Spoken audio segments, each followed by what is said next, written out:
La più cordiale buonasera, ben ritrovati con il TG di Prealpina.it. In apertura la cronaca, ci occupiamo della tragedia avvenuta a Natale in un incidente stradale avvenuto ieri a Varano Borghi. Ha perso la vita Nicola Della Valle, noto ristoratore di Sesto Calende. Aveva 47 anni. Il servizio di Veronica De Riu con immagini Blitz. Dopo aver lavorato tutto il giorno di Natale, aveva chiuso il circolo di Oneda a Sesto Calende e stava andando dai suoi genitori a Varano Borghi, quando è rimasto coinvolto in uno schianto al volante della sua auto lo chef Nicola Della Valle. È morto dopo il trasporto all'ospedale di Circolo in aereo di soccorso. Le ferite riportate dopo lo schianto non gli hanno lasciato scampo. È grave anche il quarantenne di Novara alla guida della Fiat Stilo. I due mezzi sono entrati in collisione in via Martiri domenica sera, il giorno di Natale appunto. Sul posto sono intervenuti i carabinieri della compagnia di Gallarate che si stanno occupando della ricostruzione della dinamica e dell'attribuzione delle responsabilità, anche se pare abbastanza chiaro, anche grazie ai testimoni, che si tratti di un incidente frontale con l'invasione della corsia opposta a causa di una manovra azzardata da parte della BMW guidata dalla vittima. La salma dell'uomo è a disposizione dei magistrati all'ospedale di Circolo di Varese. Varese, ci occupiamo adesso di viabilità. Da domani chi arriva a Varese e chi dalla città deve mettersi sull'autolaghi troverà chiuso l'ultimo tratto della bretella da Largo Flaiano, in particolare nel servizio che è stato realizzato da Pasquale Martinoli.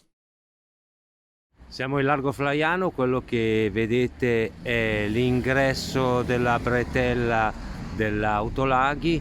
Ebbene, la novità è che da domani, martedì 27 dicembre, quest'ultimo tratto della bretella verrà chiuso per consentire il proseguimento del cantiere per la realizzazione della maxi rotatoria e della riqualificazione quindi dell'ingresso in città. Verrà chiuso sia per quanto riguarda l'accesso in città sia per quanto riguarda il traffico che dalla città deve immettersi sull'autolaghi facendo questo tratto di bretella. Con la chiusura quindi si dovranno seguire dei percorsi alternativi, quindi per approdare in centro a Varese il traffico in arrivo da sud dovrà ripiegare su via Gasparotto o ancor prima sulle uscite di Varese Azzate e Varese Bugugiate. A sua volta chi dalla città, da via Magenta, deve entrare in autostrada dovrà quindi seguire un percorso alternativo ed entrare da via Gasparotto. I disagi, la critica un po' che viene mossa all'amministrazione comunale è quella di aver comunicato un po' tardivamente questo provvedimento, e l'altra critica di non aver ancora indicato per quanto tempo resterà chiusa l'ultimo tratto della bretella.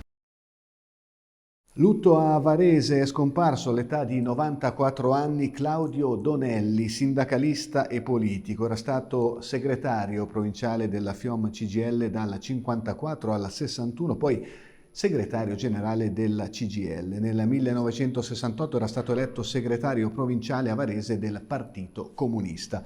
Nel 64 Donelli era entrato in consiglio comunale a Varese, nel 1970 in consiglio provinciale.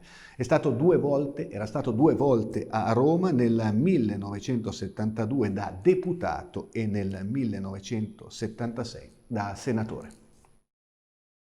Teppisti in azione la notte di Natale a Castellanza hanno preso a sprangate i pannelli della mostra all'aperto del CAI sull'alpinismo, mostra allestita davanti al municipio. I vandali sono entrati in azione dopo l'una, distruggendo una decina dei pannelli che riportavano foto e cartoline di luoghi montani e alpinisti.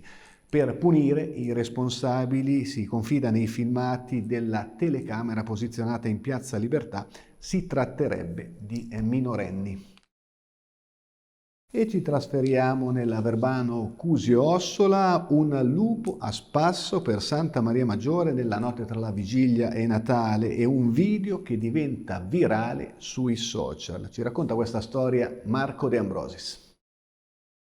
Il lupo pare si stia affezionando alla Valle Vigezzo. Dopo il primo incontro ravvicinato la sera del 16 dicembre da parte di un automobilista che si è ritrovato improvvisamente davanti a un lupo in pieno centro paese a Drogno, ora, parebbe lo stesso esemplare, è stato osservato mentre si aggirava addirittura per Santa Maria Maggiore. È successo la sera della vigilia di Natale, quando l'animale è stato notato nei pressi della stazione e delle scuole medie ed è stato ripreso in un video che è subito diventato virale su internet. Questa è Santa Maria Maggiore, dove sono nato e cresciuto, dove mai si era visto un lupo scorazzare per il paese, denuncia l'europarlamentare della Lega Alessandro Panza e chiede un cambiamento delle regole di protezione del lupo. E mentre gli ambientalisti vedono con favore il ritorno del lupo sulle Alpi, perché crea equilibrio e maggiori servizi ecosistemici, grazie anche al contenimento naturale di ungulati, gli allevatori invece sono preoccupati. Non vogliono che il loro lavoro venga vanificato dalle continue predazioni delle greggi in estate in montagna. Ma ora il lupo, per alimentarsi nella stagione invernale, sta scendendo anche a quote più basse, come si sta verificando in Valle Vigezzo.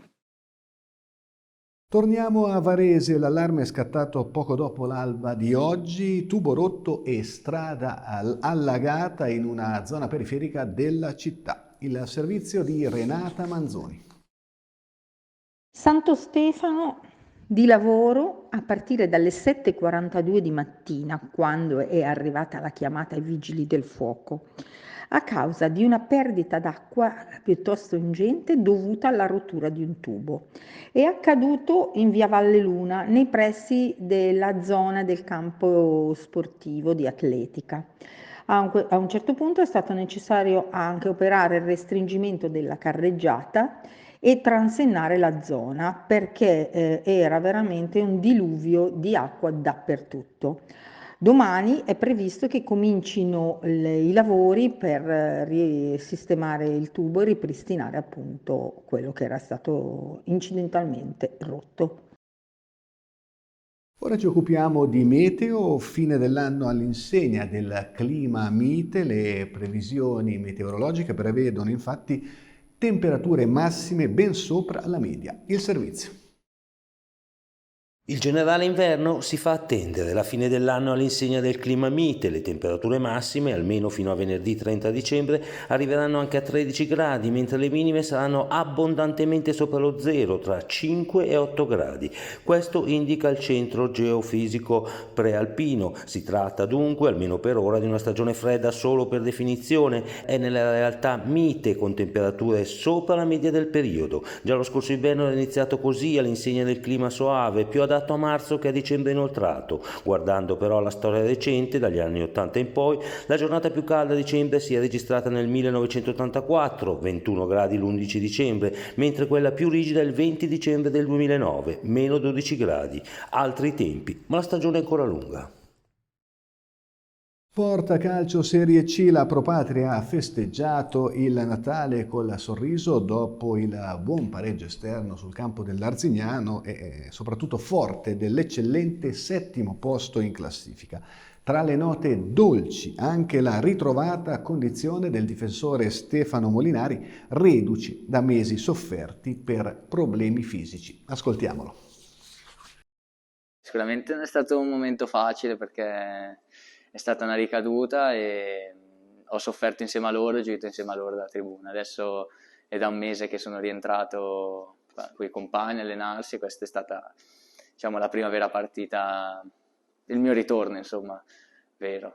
No, sicuramente adesso inizierà un campionato totalmente diverso perché ci saranno squadre che si rinforzeranno e le partite saranno sempre più difficili e i punti sempre più pesanti. Adesso c'è questa sosta, direi meritata, e ci faremo trovare subito pronti con la Feralpi e combatteremo da subito. Bene, si chiude qui il TG di prealpina.it, l'appuntamento si rinnova domani alle 19. Buona serata.